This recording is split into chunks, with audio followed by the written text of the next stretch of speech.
$20,000 in extra interest, that's what consolidating your student loans could cost you over 10 years, and most borrowers have no idea until it's too late.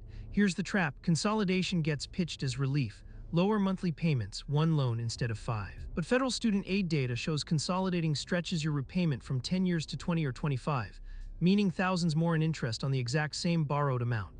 That difference comes straight out of your paycheck, your retirement contributions, your future home down payment. By the end of the next 4 minutes, you'll see the exact dollar-by-dollar breakdown of why consolidation often backfires, the credit score hit nobody warns you about, and the 3-scenario math test you can run on your own loans tonight before you sign anything. Let's start with the core belief that traps most borrowers. You think consolidation equals less debt, consolidation equals lower payments, consolidation equals financial progress, but consolidation actually does only one of those 3 things. It lowers your monthly payment. It does not lower the total debt. In fact, it often increases the total amount you'll pay by extending the term. Here's the concrete math. Say you have $45,000 in federal student loans across 4 different accounts. The average federal loan interest rate in 2024 sits around 5%.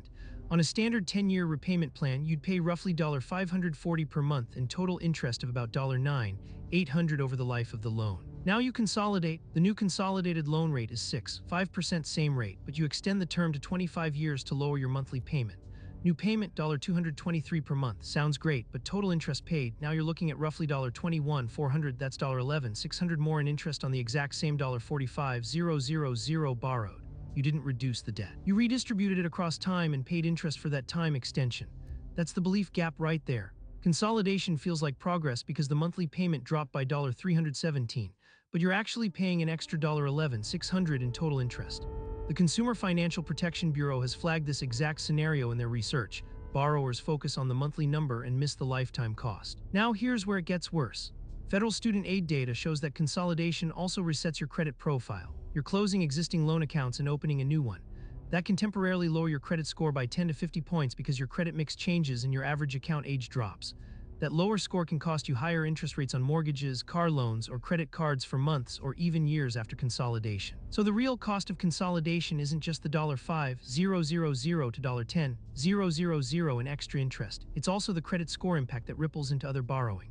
A 30-point drop on a mortgage could cost you an extra 25% interest rate, which on a $300,000 loan is roughly $56,000 over 30 years. Here's what you should do instead. Before consolidating, run the numbers on 3 scenarios: your current plan, a 15-year consolidation, and a 25-year consolidation. Write down the total interest you'd pay in each. Most of the time, if you can afford your current payment, staying on your original plan saves you thousands. If you need to lower your payment, consolidating into a 15-year term instead of 25 years cuts your interest cost in half compared to the longer stretch. Second, check if you qualify for income-driven repayment plans instead of consolidation.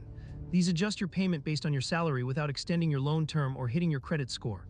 The PSLF program and Save plan offer forgiveness options consolidation doesn't touch.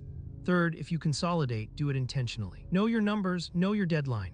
Don't consolidate to feel relief. Consolidate because the math actually works for your specific situation. The stakes here are real.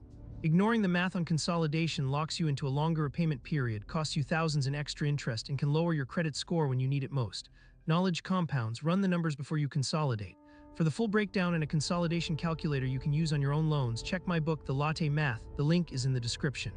If this changed how you think about consolidation, hit subscribe. I'm breaking down the Save plan next week, the income-driven option that could actually save you money.